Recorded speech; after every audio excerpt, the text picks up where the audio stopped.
I've always believed that you should be the person you wish you had growing up. Me being might give a smaller me the bravery to be a better me. I have to do what I do just so I can convince those who come after me that it's okay to be, even if that thing is different.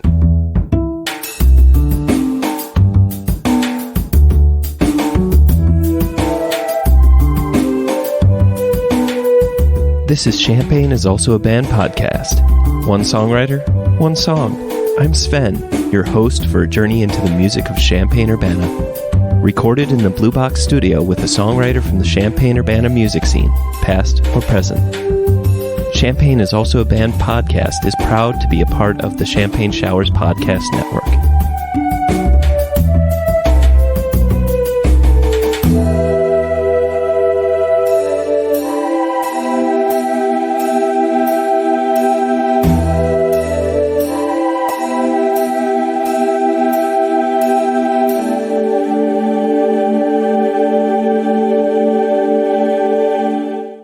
Welcome to Champagne is Also a Band podcast. Today, I have Black Mage. You may know Black Mage from Rogue Tendency, and also him performing as Black Mage.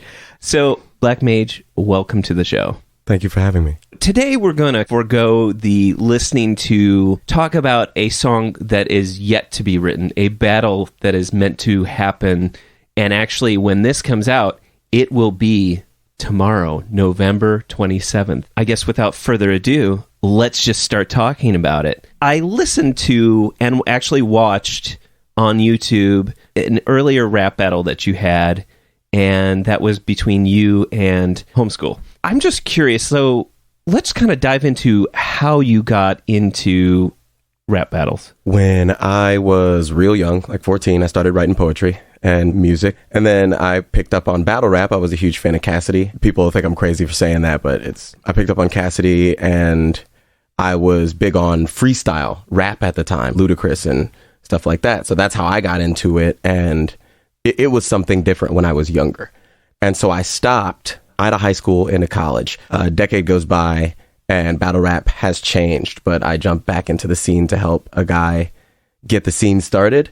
I won't say I didn't miss a beat because things were completely different, but here we are. I'm battling one of the bigger names in battle rap today. You mentioned that it's different now than it was back then. Like, how is it different? There was a culture, but like this is pre-smack, because I'm 33, right? So when I started finally being able to really do, because I started like, online between the ages of 15 and 17 or 18. But once you become an adult and you can travel and you're in college and you can do stuff, that's when you really start to do it. I did it for a little bit, and then I found myself out of it while I was doing other things. And it's different now simply because everybody's got a camera on them. It's a different media culture. The culture of media has changed almost in its entirety, and battle rap seems to fit into the picture more than it did back then. I mean, maybe this is the simple question, but what is battle rap? Battle rap is when two individuals oppose each other in a number of manners, actually. I believe when battle rap started, way back in the day, it was just who could rock a crowd more. So it would be two groups or two acts, and they would be in a room trying to get the crowd hype. And I could be off on this, but I'm pretty sure it started with KRS-One was battling someone, and they rock the crowd, and then they step outside, and then someone runs to the door while they're talking to people outside and says, "You got to come back inside. This guy's dissing you." They run back inside, and KRS-One is insulting this guy, and the crowd is just eating it up. So, it's been a lot of things, but now it is like an arena where samurai go to battle. It's usually just one person versus another. Is there ever like multiple? Or there are 2v2s. I've seen battle royale matches. I think No Coast, New England did a match where there was 4 people and you could insult any of the 4. Or I think it was either 4 or 6, but there's a lot of people in it. I'm sure it was a hard one to be in as well as a hard one to judge, but it happens most of the time, though. It's about the 1v1, just like any other Now, does the crowd vote on it at the end, or is it determined by someone who... The crowd votes the whole time. Okay. And then afterwards, it's an amazing thing. I will say that. It's an amazing thing. There are judged battles, and most battles are unjudged, but they leave it to the audience. A lot of the time, simply because judged or unjudged, it will always be controversial. Preference, they talk about relatability and believability. Preference is a huge thing. If I'm not huge on believability, so if I throw that out the window and somebody out raps you as a judge, they could beat you to me. Even if you were better, if they out rap you and you're like, well, they didn't seem believable. Okay, but I don't believe you're going to do any of the stuff you say. So what does believability mean to you? Believability to me means nothing, but as a law in battle rap, to me, believability is your ability to sell the image you're portraying to the crowd. Okay. That's what it is. And that's what charisma is. That's what shows of charisma are. It's who could sell their act better. And it's one of the reasons I tell people you're not battling your opponent. You're really just going out and trying to jump your best hurdle. I'm not racing you. I'm racing myself. And if the hurdles I jump on my day, on this day, happen to be bigger than the hurdles you jump on your day, then I won. Because it's not about whether I beat you. It's about convincing the crowd I beat you.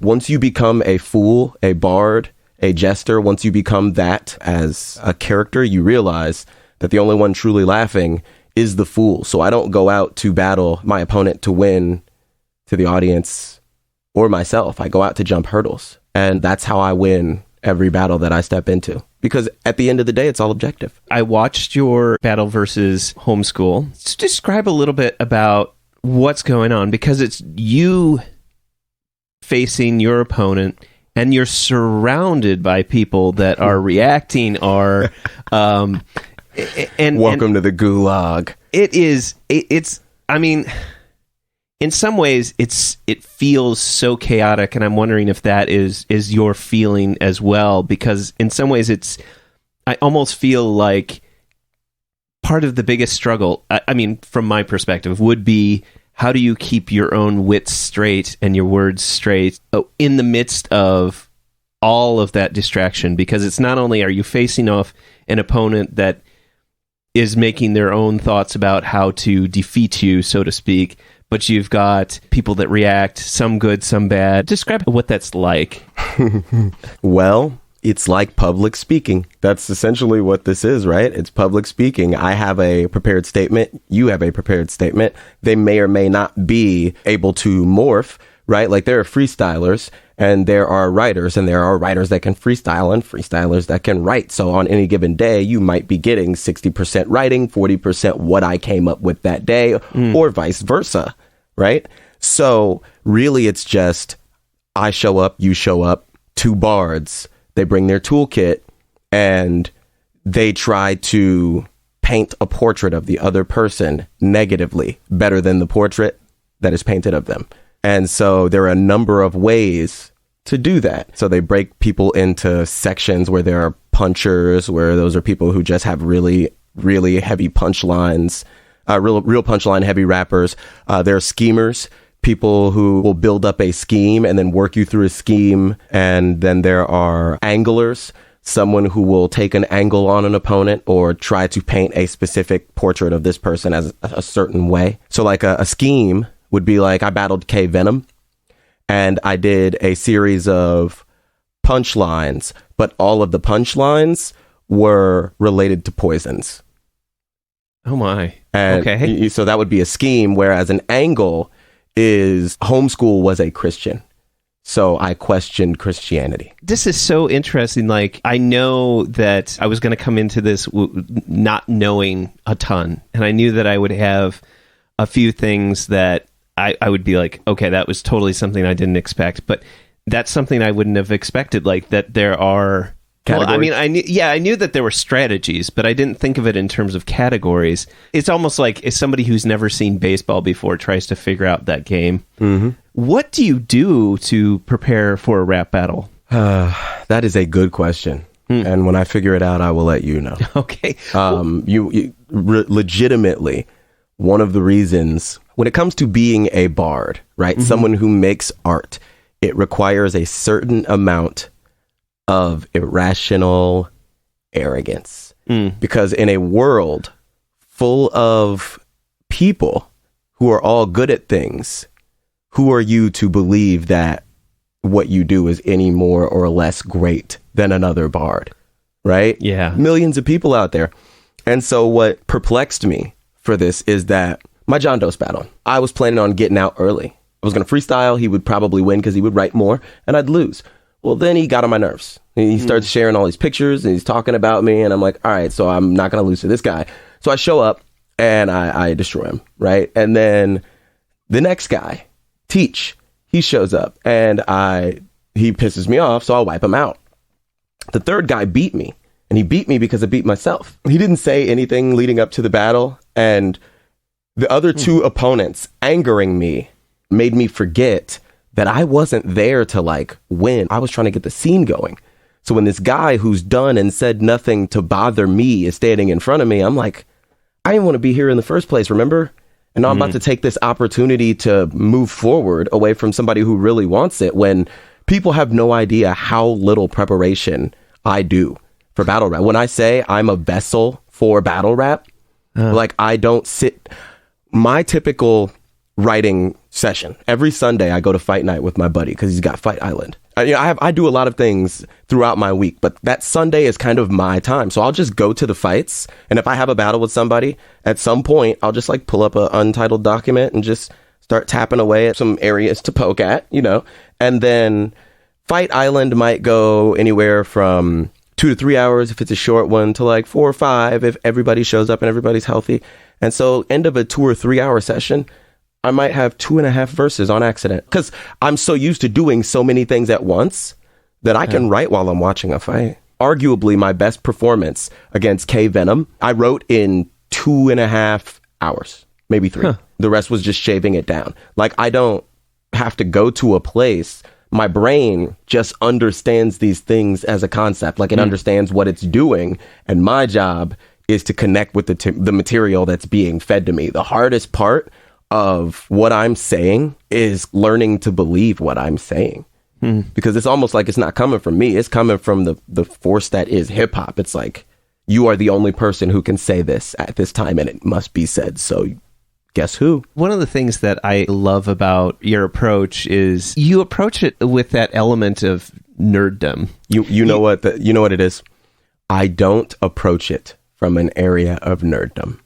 I approach it, but I am a nerd. And thus that comes through in everything I do. I didn't make the persona Black Mage. It just kind of came about. The entire metaphor of Black Mage was perfect throughout my youth going into battle rap because I start off writing poetry and then I get into battle rap and I have to have a name, right? I'm a huge Final Fantasy fan. I was a small kid growing up. I was very small and I was very skinny. And so the Black Mage was just this tiny character. It was a wizard and you couldn't see in. It was just all black with glowing yellow eyes popping out, right? Like an 8-bit character.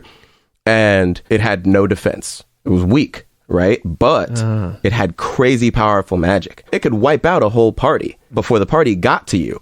Now, if you get to him, you don't have to hit him more than 2 or 3 times for him to go down. But if he has a tank, which is what, you put a tank in front of a Black Mage, you can't get through the tank. He's just wiping out waves of your people while the tank stops everything that pops up. And so I'm like Black Mage. I'm small, but I come in, I set everything on fire, and I leave. It's perfect. This was kind of like a 14-year-old's joke a long time ago that evolved. It was a great description for me. And over time, it grew, not in that I pursued it. Like, I don't go out and collect these things. The cloak that I wore, a friend made for me. And it's actually really warm. It helps, like, if you're in Chicago.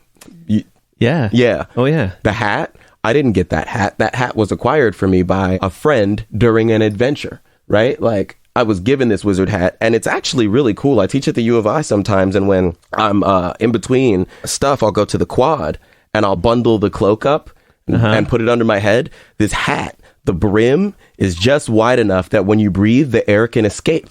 So it doesn't get hotter in there, but it covers not just your head, but a good portion of you. And I'll just lay down on the cloak and put the hat over my face and just sleep on the quad. It works. I didn't go out and search any of this stuff down. It found me. Following your earlier metaphor, or your continuous metaphor of the Black Mage, so what is your tank? What is the tank that goes... This is what people don't understand is amazing about what I do. When I'm in battle rap is a coliseum. When you're in a game, when you're playing a Black Mage, you can strike an opponent and wipe them off the board before they have a chance to do anything. Oh, yeah. When you're in battle rap, your opponent gets to go. Period. So I have to assume that by the end of every round, I will be reduced to 0 hit points. My only way to beat you is to reduce you to 0 hit points in a manner more spectacular. Barbarians and fighters often don't realize the advantage that they have when people talk the power scale, because like wizards run out of spells. Barbarians don't run out of swings. They just keep swinging. You see what I'm saying? You have hit points. You have defense. I don't. If I'm forced to take physical damage, it's going to suck. I honestly couldn't understand how people couldn't beat me when we first started. Just tell me a little bit about what are the general rules? Is there anything off limits, or is it just...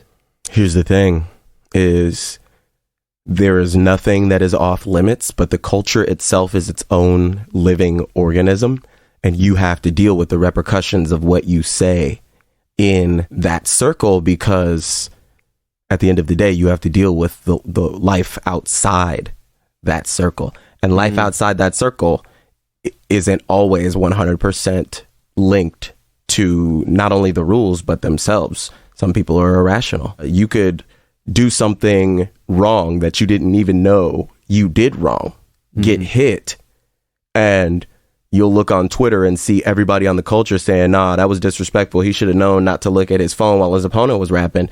And now, and so now, like, you know, what are you going to do?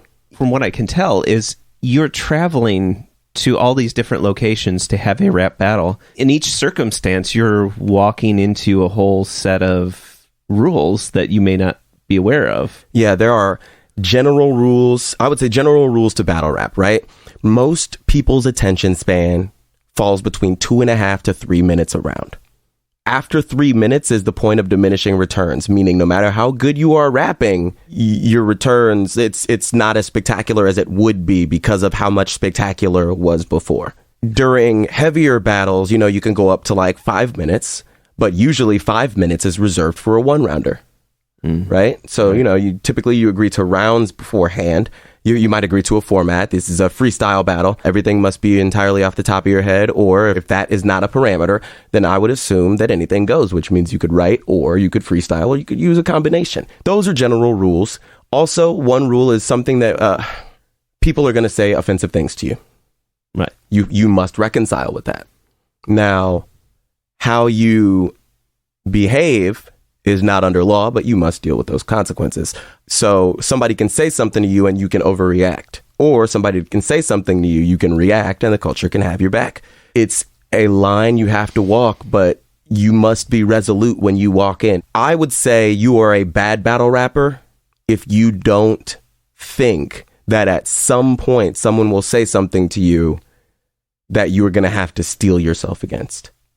A lot of the time, what we're doing is glancing material, playing off the character you've built. But sometimes we cut to who you are, either on purpose or by accident. So whatever you do, steel yourself, be resolute, because things happen. When you write, I'm fascinated by the, you know, references that you make, and obviously your rhymes, the way that you match those up with your thoughts and turn those also into like an insult at the same time. How do you start? If you're going to write it, at what point do you start? Or do you come up with like, I'm heading in this direction and I want that to be the punchline? Or do you write the joke just for the punchline? It works.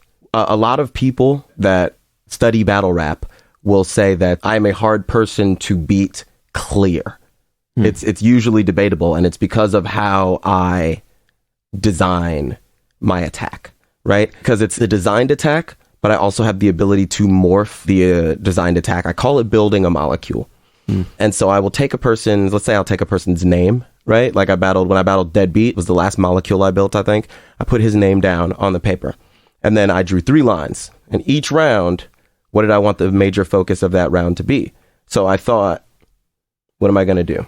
How do I attack the root of who this person is? And so once I had those subjects, I made 3 legs off of each subject.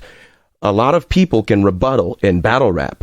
So what I do is you build distractory points. You build points that distract from the major arc so that they spend time rebuttaling the tiny points that you made and not the whole of your argument. Attempting to rebuttal is essentially them sending a blade and trying to cut it down. Well, if they're aiming for what they see, and what they happen to see is like a leg of the argument, they can cut the leg off and the rest of the organism still survives. Beyond that, there are some things like the battle with Lex Luthor is particularly interesting. I am a huge anime, comic book, video game nerd, right? And so I feel like I've always believed that you should be the person you wish you had growing up.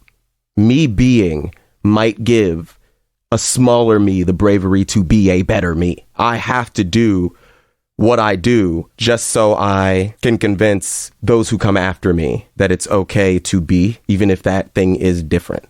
And it will be scary. It'll be frightening to do, but you must do it because, I mean, that's our responsibility. It's literally our only responsibility in this life is to be us because that's who we're supposed to be. Lex Luthor slides across the board and I go, I have to battle him. I don't think there is a person. Oh, this is going to be an arrogant phrase, but I think I have to say it. I don't think there is a person more designed to battle Lex Luthor than me. There are people who know comics. There are people who know battle rap. But there are no people who can do both to a degree where they would stake a claim on it. Like Danny Myers is a great rapper.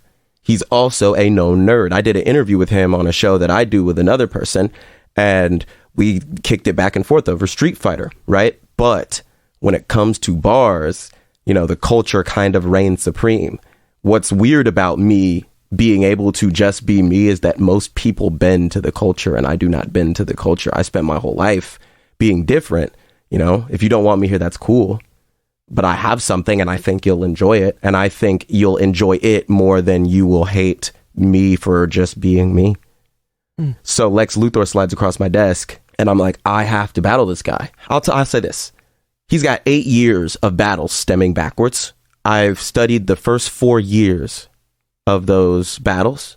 And in 4 years, people have touched on 2 of the things I'm going to touch on. And none of them were done well, which speaks to how different this is going to be. This is going to be different. This is going to be a different experience for Lex. And I think he understands that because he wanted this battle years ago. He actually wanted me. I battled with this place, No Coast. Lex Luthor came to No Coast and he goes, hey, I want to battle Black Mage. They give him Ro, right? Because I was still a newer name back then. It was like my first year, right? And he had seen me. And he resolved to battle me. He's an important guy, so they want to give him big names. I understand. I'm not bitter or anything, right? He turned down Danny Myers. He turned down Chef Trez. He's turning down names. He's like, no, I want to battle Black Mage. And for whatever reason, and over a span of 2 years, I never get him. So he brings me to iBattle. I have 3 battles, and in 3 battles, I kind of rocket up the list of people who are good. And now I'm battling him on his platform. He made this happen over years. Wow. He knew he wanted to battle me when he saw me. So it's crazy to me that someone had that much drive to battle me because he hasn't battled on iBattle in 8 years. I'm going to be his first battle on iBattle in 8 years. I'm going to be his first battle in 2 years. He set up 2 battles recently. Both of them fell through. He was trying to set up warm up so he could get back in the ring and knock the rust off. Both battles fell through. It's fate, bro. It's destiny. You said that this is in New York, correct? Yes. Wow. So I'm pretty sure the building is sold. You can look for tickets, but I'm pretty sure the building is sold. Wow. You can get the VOD. I'll give you a link for that. You can get the video on demand, but you can get the iBattle app. Get the iBattle app. iBattle has its own app. You get a subscription, and it's crazy what they offer. I'm not even going to talk it up. Just go get it. As a plotter and as a schemer, it seems like Lex Luthor is being as clever as you are. So I'm kind of curious how this is all going to turn out. People don't understand what's about to happen. This clash between me and Lexx, because me and Lexx are both real nerds, and we're both real hip-hop, and iBattle is kind of a nerdy league, not in that it's 100% nerdy, but that in nerd is understood there, so it's accepted, and it's even not frowned upon. It's smiled upon. I think this is the first time that we have had the culture for a battle like this to happen, because I might drop the most legendary comic book round in battle rap history. I'm not talking about a bar. This is why I give Lex Luthor the second, because in my second, I'm going to talk comic book shit. And he knows I'm going to talk comic book shit, which means he has all of the time in the world to prepare for that counter. But again, I'm not doing this because I want to win. I'm doing this Lex Luthor battle because hip hop deserves this Lex Luthor round. Right? If there is an individual named Lex Luthor, I am the person to deliver this comic book bridge. It's going to be crazy. You know, what I do, it speaks to the core of who I am. I often train new artists, young bards, whether it be they speakers, painters, whatever. I try to tell them that being a bard, being a musician, being an artist, it is about how much of yourself you are willing to sell, because that's what you're selling. The product is irrelevant. You're selling yourself. How much of yourself are you willing to sell? Because you must be able to live with what remains. This battle that I'm having, this was an accidental battle rap career, and this almost feels like the culmination. It almost feels like the last battle, you know? And if it were, it's amazing that I get to dedicate it to something as important as comic books, something that's been in my life. Like, who would have thought that battle rap would bring me to the point where I would get to poetically discuss comic books in public, and not just do it in public, but like it's streamed. People are subscribed. They're watching live. Me versus Homeschool got 5K views in a month. People actually want to see this. It's again, it's that arrogance of a bard. Why me? But I hope that like this second round is a legendary comic book round, and I wanted to dedicate it to DC and the DC writers, because, you know, without DC, we wouldn't have Lex Luthor. We would still have Lex Luthor, the person, you know, we would still have Alex, but we wouldn't have Lex Luthor. He would be some other battle rap name. And while there are a million other, you know, things that he could have been, comic books was such a huge part of my life. And those writers did something great for me in teaching me how to grow up with, or giving me the opportunity to grow up with heroes to look up to, with high morals and values and hopes and things of that nature. It's like being able to give something back to them, because I don't know if comic books ever made themselves with the thought that they would be involved in other media, like make their way into rap or hip hop, or I don't know if they knew about all of the lives they would touch, but sometimes the bleed over is great. So I hope that I can get some people who write for DC to see this second round and say, this kid has been following us for 70 years. Not that I've been alive 70 years, but that I've been reading all of their comics, man.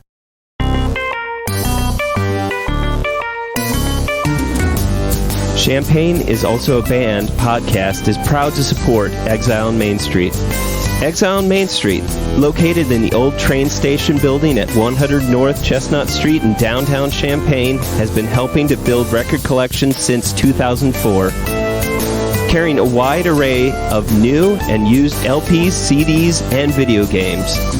Exile on Main Street has something for just about any music enthusiast and old-school gaming devotee. Exile also hosts regular free live music shows on its stage, so be sure to check out their Facebook, Instagram, and Twitter pages for the up-to-date details on the next upcoming event. Open 7 days a week. They can be reached by phone at 217-398-MAIN.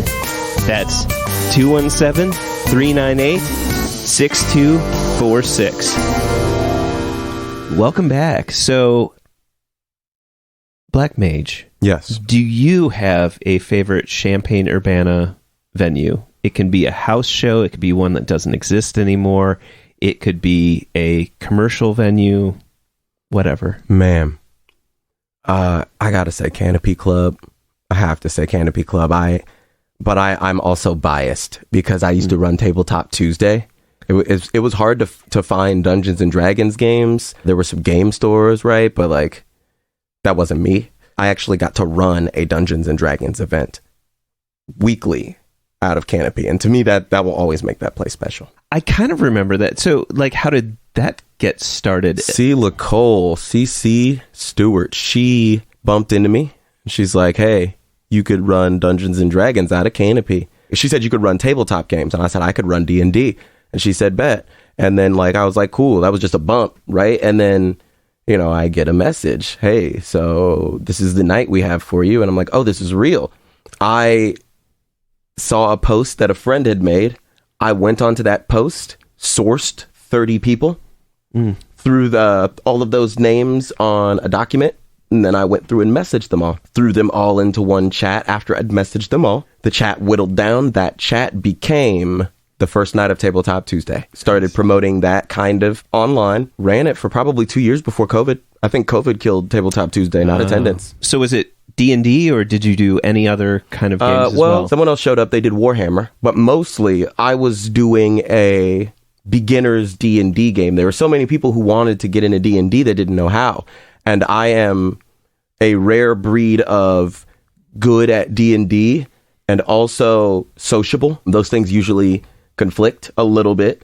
And so I got everybody together, and I promise you, my first day, I did a session 0.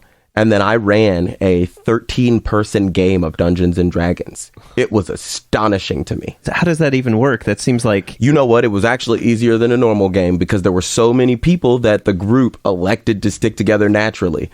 A lot of times in D&D, your players fight the narrative, but everybody wanted to be able to do something, so they chose to stay together. Once everybody had played like that, we then split into 3 or 4 smaller groups. And so we had groups of people that would rotate. DMs would rotate. And so these were people who have played D&D, and I was huge with D&D. Dimit, another guy who helped me, was huge with D&D. Everybody else, relatively new.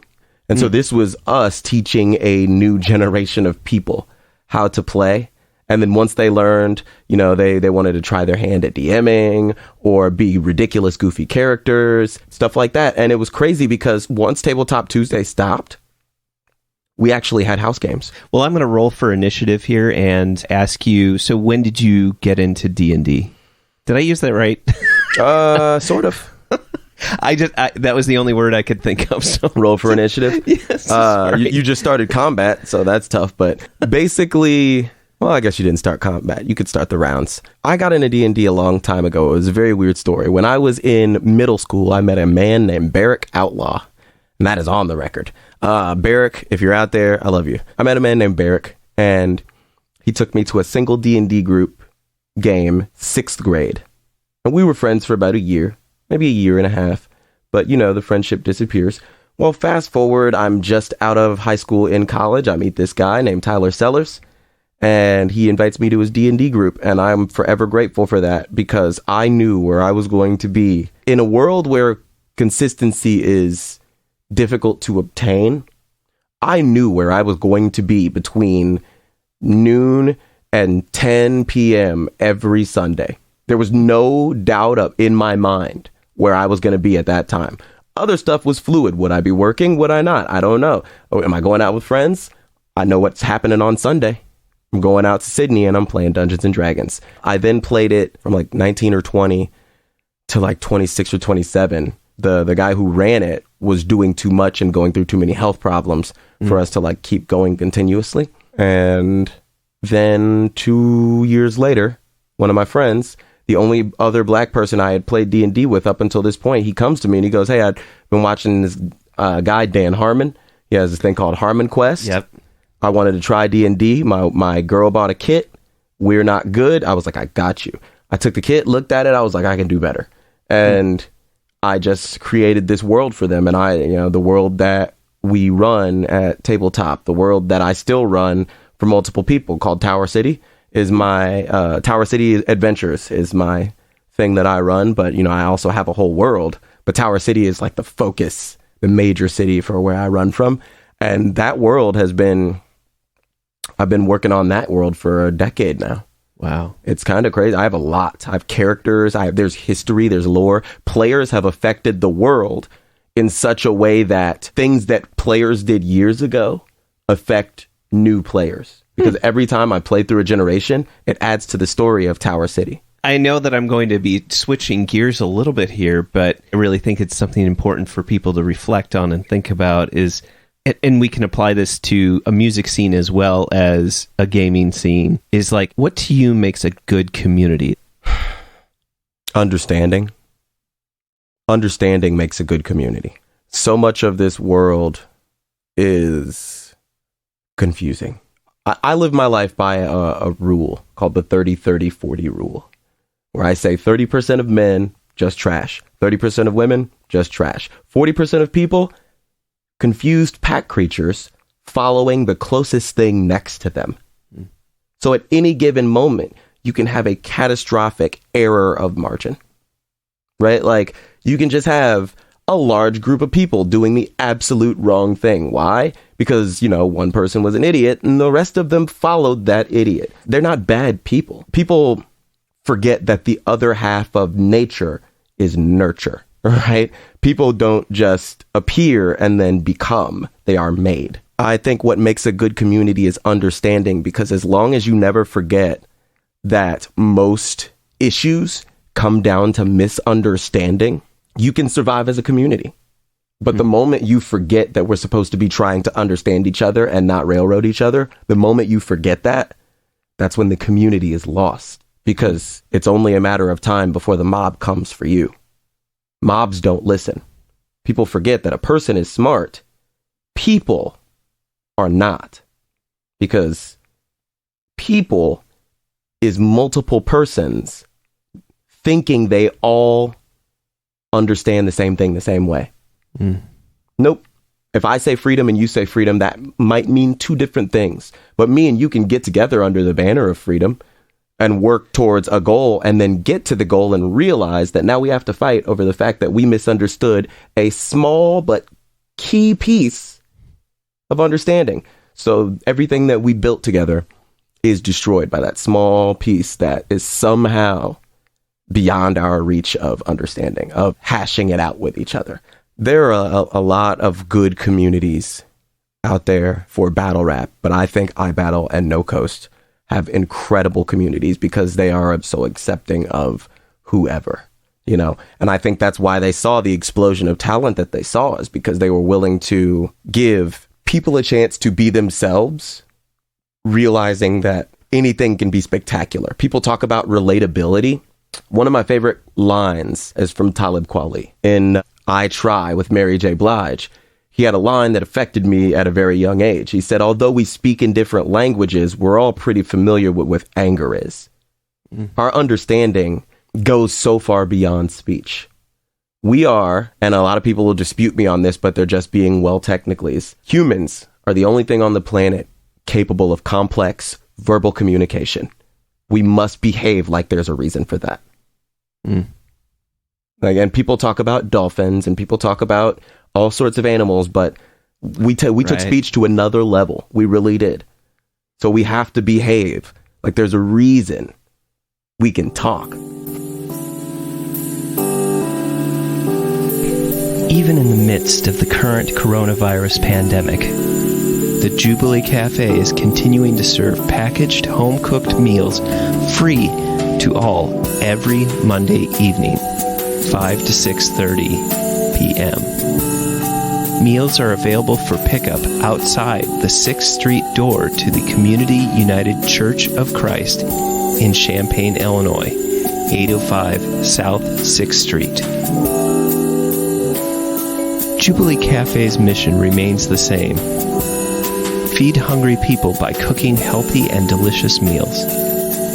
We are open to anyone who cares to receive a meal. For information on the meal or how to volunteer, go to the Jubilee Cafe CUCC Facebook page or email us at jubilee.cafe@community-ucc.org.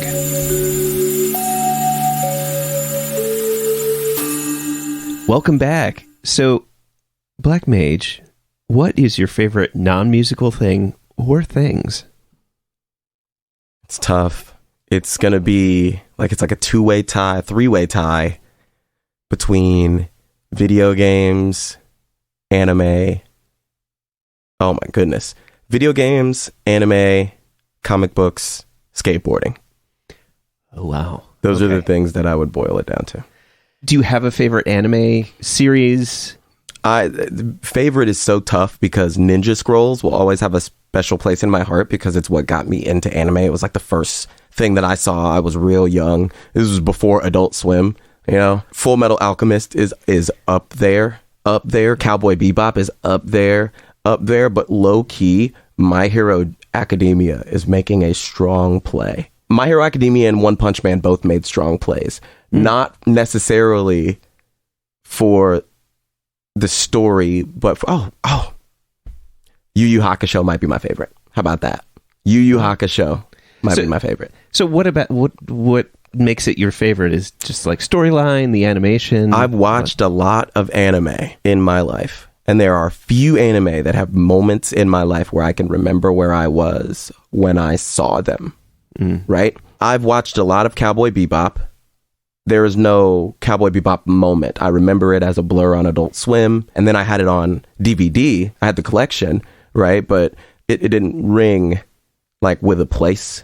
Ninja Scrolls does because I was real young, living in Champaign. It was my first. Yu Yu Hakusho was the first thing I could remember beyond a place and beyond a time. It was a moment. And they did it so masterfully. It was the very first episode. The very first episode of Yu Yu Hakusho is a masterpiece to me because it paints a portrait of a delinquent that no one cares about and then puts him in a violent relationship with the other one and then immediately turns it on its head. So Yusuke is like, just a young punk.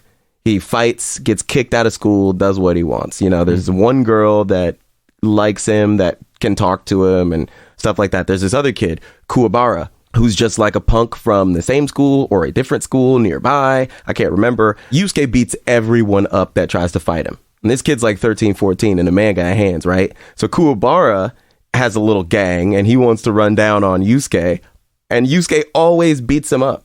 Always. He's beaten this kid up like 50 or 60 times, right? This is first episode. Yusuke dies. First episode, right? And so they go to Yusuke's funeral. Kuwabara shows up. Kuwabara has his two goons trying to pull him to another place. And Kuwabara is extremely angry. He storms into the funeral.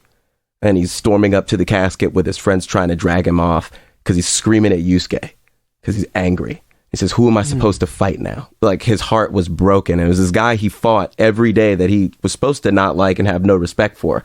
But when he heard that guy died, he showed up like crying to his funeral, trying to fight him in his casket. It was just like one of the most heartfelt moments, and it's episode 1.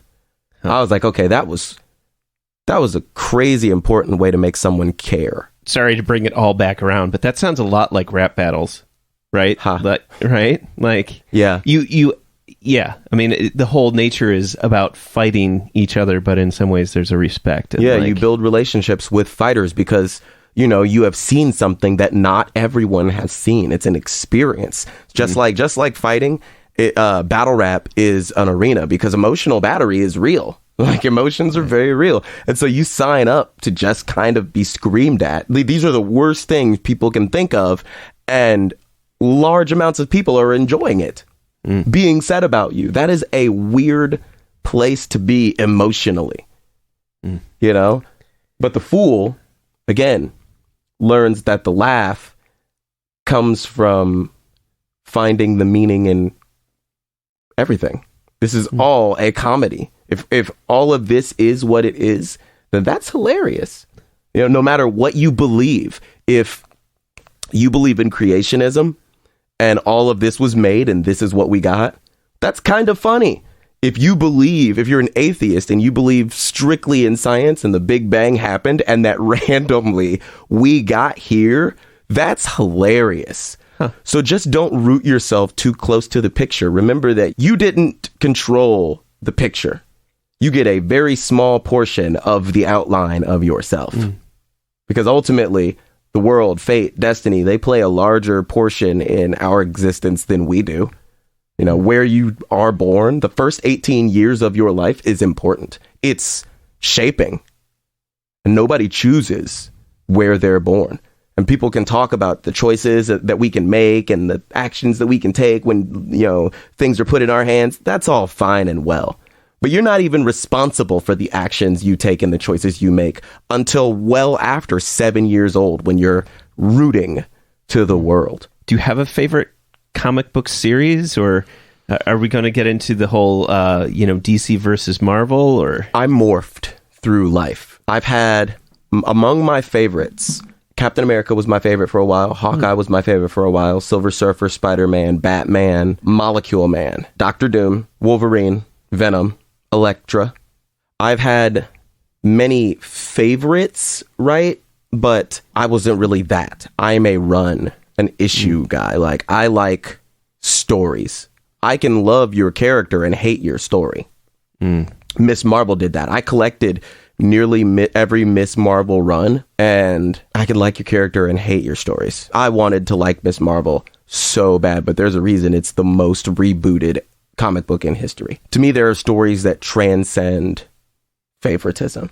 There are obvious ones like the death of Superman, but less obvious ones are the Molecule Man was my favorite concept because I think it resonated with me, and it should resonate with the untapped potential in millions. And that Molecule Man was essentially a scientist who accidentally poked a hole in a universe. That universe shot some energy through to him, and he got this power, right? He could control inanimate objects, all inanimate objects, right? Now, he was a mama's boy. He was picked on a lot, so he had low self-esteem, that sort of thing. Molecule Man is in the universe for years, and his power is so great that when the Secret Wars hit, the very first one, when the Secret Wars hit and the villains are fighting the heroes, Molecule Man picked up the entire Colorado Rockies and dropped it on the heroes effortlessly. When I say he controls inanimate objects, he controls inanimate objects to a scale that's ridiculous. Turns out this power he had was a fraction of an entity called the Beyonder, and in the Secret Wars, that's what they deal with. Well, Doctor Doom steals the Beyonder's power. Molecule Man is getting ready to square up against him because they don't know how this is going to play out. And he pops up in front of Molecule Man and he goes, I have a greater understanding. Doom is like, this isn't a fight no more. Y'all don't understand. This isn't a fight. You're not even going to win. If I don't want you to exist right now, you don't. But let me teach you something that you didn't know about yourself. And he opens up Molecule's mind, and Molecule Man realizes he has control over organic matter too. His power was so great that because he believed he couldn't control organic molecules, he couldn't control organic molecules. That's how much power he had, is that his will was kind of law. So if you will yourself to be unable to do something, you can't. And it was a great metaphor for the emotional bruising that we suffer growing up, in that Molecule Man severed that much of his own power. And then once he got it, he just wanted to be left alone. Which is what most people want. They just want to be able to live. Wow. But my favorite comic runs, I don't cry often. Like, I don't cry from physical pain. I don't cry from anger. There are a few things that make me cry. One of the things that makes me cry, one of the only things that makes me cry, I think, is seeing people ignore their differences and come together, if you will. Let's talk about Captain America, because that's the comic that shaped me. In, I think it's series 4, Captain America, Heroes Reborn. At the beginning of the series, he loses his shield, issue 1. Yeah. So he goes through like 19, 20 issues with facsimiles and shit. Issue 21, he finds it. Like, they bring it to him. Submariner found it at the bottom of the sea, right? They hand it to Cap. He drops it. It shatters. Bam. Whoops. Don't know what that was. They put it, take the pieces, tape them up, put them in a case, and give them to him. Sorry. Right? Yeah. So, explosions. Not where they are, but other places. And come to find out, his shield shattering on the ground like that created a vibranium cancer because his shield was made of vibranium. It had been destroyed previously on Battleworld by Doom when he had the power of the Beyonder. Note that it took the power of the Beyonder to break Captain America's shield.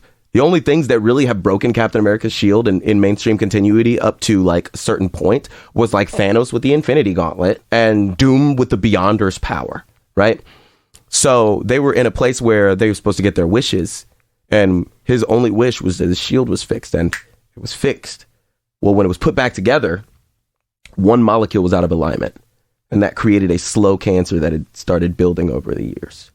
And when he dropped it, it infected the planet. And so vibranium all over the place was exploding, and the explosions were headed to Wakanda. Yep. Oh, that's some interlaced. Wow. If those explosions got to Wakanda, that's it for the planet, buddy. And so they figure out that the only way to stop these explosions is to destroy the rest of his shield. His shield, what started it can catch it. They had this machine that they could hook his shield into, and it would reroute that cancer in through the shield, but it would atomize the shield. Shield gone forever. And he's like, obviously this isn't a choice. So Claw is a man made of living sound. Captain America was one of the only people who could beat him because his shield is vibranium, and people don't know vibranium isn't just like, it's not strong because it's strong. It's strong because it disperses vibration. That's why it doesn't lose speed when it ricochets off things, because it instantly disperses the vibration. It just maintains its momentum. That's why it's so powerful, right? And so Claw is a man made of sound. So Captain America's shield is one of the few, sound is vibration. He's one of the few things that can actually beat Claw, and Claw smelled this vibration cooking through the earth from a mile away. So Claw races him to Africa, right? And is getting ready to soak up this energy and become the most powerful thing in the universe. The power of all the vibranium in Wakanda exploding was probably going to be the most powerful sound in the universe, right? So Captain America shows up and they're fighting. He sets the machine up, right? And Claw breaks the machine. Cap's punching a man made of sound. Like, what? Stop it, bro. So Claw soaks up the energy in a swirl and turns around with his momentum, and he's a pink sound, right? So he turns into like this pink stampede because he can shape the vibration however he wants. And Captain America picks up his broken shield, and he has this monologue, and this monologue is one of 4 monologues that changed me forever. He picks up his shield and he sees it with the tape on it, and he says, he's talking to the shield like it's a person. He says, "It's funny, I picked you up off instinct," right? And then he says, "In its current shape, my shield is a joke." And the energy wave is coming at him. And he says, "All I can do, all a man can ever do," and you turn the page and it's a splash page. And it says, "is try." And it's Captain America being swept off his feet by a wave of pink energy, right? You flip to the next page and you have like a half page that's a wave. And then you have like 4 panels, and then a single splash.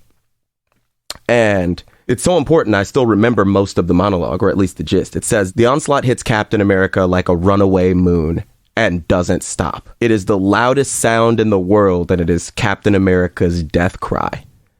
And then you go down to the panels, and the panel is the tape slowly burning away from the shield. And it says, "Captain America is a man who has sacrificed friends. He has sacrificed family.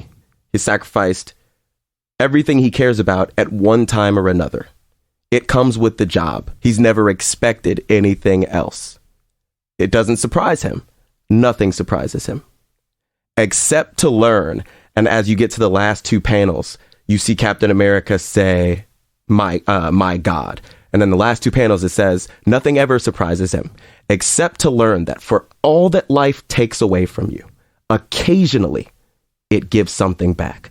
And when you get to the splash page, it's Captain America holding his shield, and the whole thing is solid again. And it was a great metaphor because throughout the entire arc, you'd seen him deal with, like, he had a glove where he could fire lasers that looked like his shield, but they didn't bounce like his shield, you know, and he could project his little energy disc, but it didn't do the same thing vibranium did, right? He dealt with all those reasonable facsimiles and he did the job, and he has given everything to stem the tide from certain disaster is a line used in this spiel.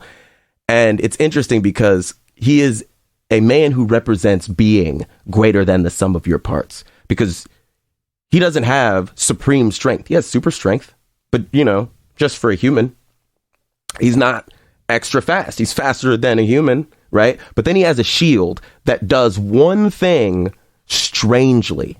And that one guy with his abilities, his just little bit of cleverness, and that one almost dimension bending thing, he can solve just about any of your problems because it's the only thing he needs. And it's crazy because he had gone so long without the one thing he needed. And life was like, you know what? You can have this back. You can never have a love life. Because if you read comics, you know, you can never have a love life. You can never have a normal life. You can have your shield back. And then he uses the shield to beat Claw. And it's like a formative issue. The only issues that come close to that are Green Lantern, the Lantern Corps War, and Kitty Pryde when she phased that bullet through the planet. She had a argument with Emma Frost. Emma Frost joined the X-Men, and Kitty Pryde was like, wait a minute, nah, this is a villain. Like, what are y'all doing? And Emma Frost is like, Professor X is dead, shit is different. Kitty Pryde says, when you go off the reserve, I'm going to be the one to stop you, just so you know that. And so you get through most of the arc, and this giant bullet is being fired at the world. And Kitty Pryde grabs the bullet, phases it through the entire planet. But because they fired it, like, there's no way to stop this bullet. Kitty Pryde's gone forever, right?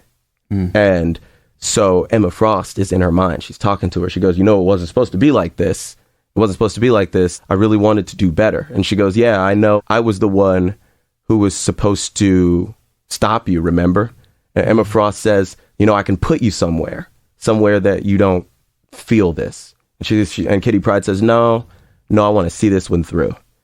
And then she says, surprised. And Emma Frost says, astonished. And it was Astonishing X-Men. So it was like a huge moment. Yeah. Are you surprised, Emma Frost? Astonished. It was just a moment of respect from Emma Frost, who was that powerful, to Kitty Pryde, who has, again, one of those people with a strange power that is really powerful if you can use it well. And Emma Frost gave her that respect before she was fired into oblivion. Like video games, what's your favorite video game? That's a tough one. It's between, like, Final Fantasy is the series that made me. Super Smash Brothers is the series that made me a tournament player for fighting games. Castlevania is the series that formed me. Like, it was the one I attached to. As far as Nintendo goes, you're either Zelda or you're Castlevania. The universes and the lore were too big for both. Or you didn't do nothing else, really. But I was a Castlevania fan. So that What a Horrible Night to Have a Curse thing I say, that's from Castlevania 2. Final Fantasy, Super Smash Brothers, Castlevania, X-Men versus Street Fighter, which started the tag fighter genre, Virtua Fighter, which is a super slept on, underrated fighter. And so once you get into fighters, you get Street Fighter and Mortal Kombat. Really, I'm a big fan of co-op games, but I had a brother who was super competitive, so we always had fighting games. MMOs are what solidified me as a gamer. Okay, just if you didn't know, MMOs are massively multiplayer online role-playing game. So now you know. And I had to look it up, so there's that. Final Fantasy and stuff like that, wanting to be a completionist, that was cool. But once I got on a Nexus, Kingdom of the Winds, which was this online MMO, I would do 14-hour raids with those people. Yeah. Wow. No bathroom breaks, no nothing. What are you talking about? If I was the mage, right? And the mage is the only thing that can paralyze. Creatures spawned by like the dozen. If I lagged for 4 or 5 seconds, I could pop up and everybody could be ghosts. You know, why are all these dragons moving? My bad. Lagged. So my job was just to keep everything on the screen frozen. So it's just me hitting my spells hotkey to 4. 4 enter, 4 over enter, 4 over enter, 4 down, like just across the screen, freezing things so that fighters can kill them and we'll get experience as a group. Wow. Buddy, I was fierce. When did you get into skating then as your last favorite 14. So around the same time I got into MMOs. If I wasn't playing an MMO, I was skateboarding with my buddy Life. We got into it just before Tony Hawk hit the 900. Because I think, no, the end came after the 9. How did we get into skateboarding? We got ourselves we got a hold of a skate video. I can't remember what it was. It wasn't Minute Mod A. That was after the end. That's an interesting question. I think we just got into skateboarding around the time Tony Hawk picked up, but I know it wasn't because of the 9, because we were excited for the 9. The 9 is in reference to 900 degrees, meaning 2.5 rotations off of the half pipe. I can't remember how we got into it. I want to say the very first skate video we watched was Birdhouse The End, but I thought that was after the 900. But I remember the moment I knew skateboarding was in the building. Nice. Skateboarding up until this point had kind of always been shunted off. When Tony Hawk was trying to land the 9, it was after the time had expired. And he was just going up and trying it again because he wanted to land it. Like the competition was over and no one was stopping him. But that's not what let me know that skateboarding was in the building. What let me know that skateboarding was in the building was that Sal Masekela, the one, like a famous announcer for skateboarding, said, "We just got the word to go over on footage. We are live until Tony Hawk lands this trick." Once skate and baseball was coming up next. That's how I knew skateboarding was in the building. Baseball was coming up and they said, "No, we're live till he lands this." The frustration when Tony Hawk slammed into the ground that last time and he grabs the board and he's walking back up to climb back up this half pipe. He lands the squirreliest 900. The crowd goes crazy. I was like, skateboarding is here, baby. We are here. Like, we fought for the park that we have. Spalding, me and Leif fought for that park. Like, there was nothing for skateboarding when I was young. We couldn't even carry our skateboards through Lincoln Square. Wow.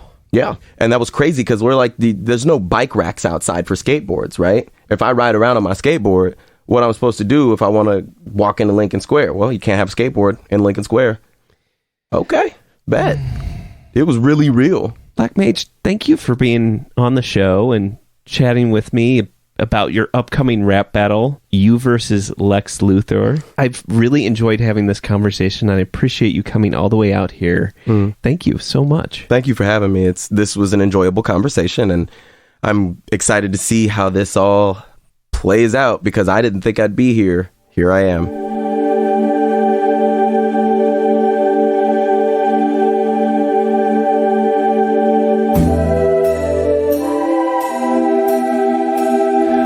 Thank you for listening to Champagne is Also a Band podcast. This is Black Mage reminding you, great music is out there.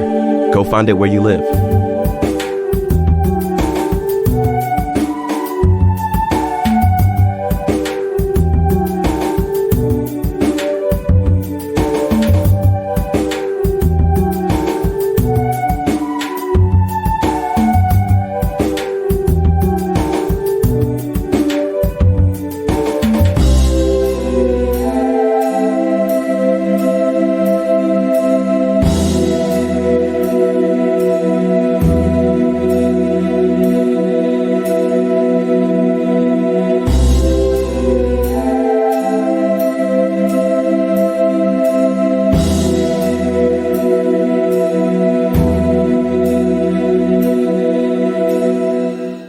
That's a wrap. You almost have an NPR voice. It's so good. Studio South Speaker on the inside. I got you covered. I am currently on the air. Is there anything you want to say to the people? No. I love you very much.